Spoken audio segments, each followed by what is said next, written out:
Kaixo, fisika kuantikoarekin jarraitzeko Bohren eredu atomikoari buruz egingo dugu hitz. Bi bideotan banatuko dugu hau, lehenengoan ideia orokorrak azalduko ditugu, eta hurrengoa, halako zabaltze bideo bat da, matematika pizka bat egingo dugu, hemen dagoen fisika erabiltzeko, selektibitaterako ez da beharrezkoa, badakit gehienok ez duzula ikusiko, baina neuk dana azalduta gutxiko dut. Vale?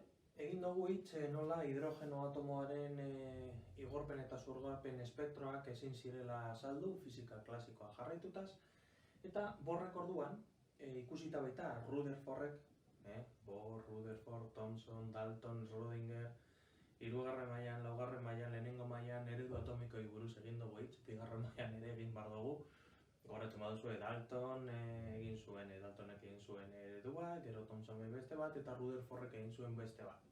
Rutherforden eredua ez egonkorra zen, eta orduan Bohrrek egin zuen bere eredua. Eta Bohrren ereduan, horrela gogoratzen baduzue, orbitei buruz egiten da hitz. Rutherfordek esaten zuen hor elektroiak bazeudela, eta Bohrrek esan zuen, guzti honek modu baten lan egin ahal izateko, hurrengo 3 postulatuak bete behar dira. Nukleoan egongo dira protoiak eta karga positiboa eta masa gehiena, momentuz esan nukleo horren barruan neutroiari buruz ezer esaten, bakarrik protoia eta masa gehiena dagoela hor, eta nukleo horren inguruan orbita zirkular zehatzetan eta zirkular egonkorretan elektroiak ibiltzen zirela.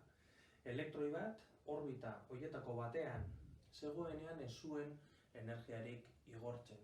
Claro, Rutherforden ereduaren kasuan ez egonkorra zen.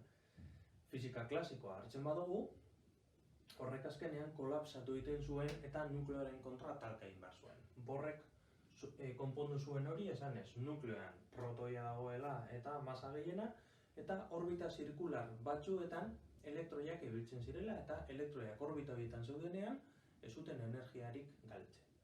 Bigarren postulatuak esaten zuen, ezin zirela izan edozein orbita zehatz batzuk zirela bakarrik baimenduta zeudenak. Zeintzuk, orbita horiek bete bar zuten hurrengoa. Momentu angeluarra izan bazen berdin zenbaki oso bat bider Plancken konstantea zati bipi. Baimenduteriko orbita zirkular horietan, elektroiaren momentu angeluarra, masa bider abiadura, bider erradioa, distantzia, izan bazan. Zenbaki oso bat bider Plancken konstantea zati bipi. Klar, zenbaki oso bat.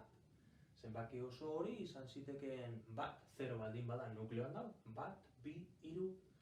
Zenbaki kuantiko nagusia gogoratzen duzue aurreko urteetan zenbaki kuantikoi buruz hitz egin dugunean, N, L, M, S, N, zenbaki kuantiko nagusia, hau da, energiari buruz egiten diguna hitz, gogoratzen baduzue bai, hausan, Bohrrek esan zuena, bere bigarren postulatuan, eta azkenengo postulatua izan zen orbita batetik bestera pasatu izateko energia zurgatu edo energia igorri behar zala.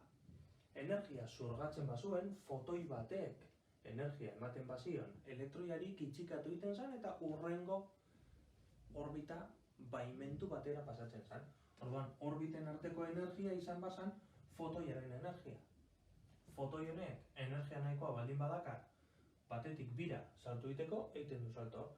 Energia nahikoa baldin badakar, beste salto bat egiteko, egingo du, baina beti ere, hau mantendu egiten bada.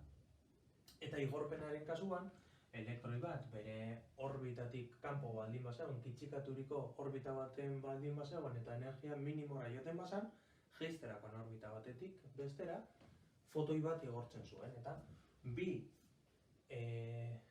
orbita horien arteko energi desberdintasuna izango zen fotoiak igortzen zuen energia.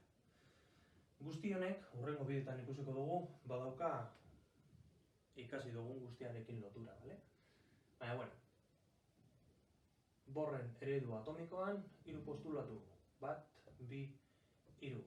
Nukleoan protoia eta masa guztia, baimenduriko orbita zehatz batzuk eta bakarrik batzuk, honen arabera, eta orbita batetik bestera jaterakoan energia igorri edo hartu behar zan.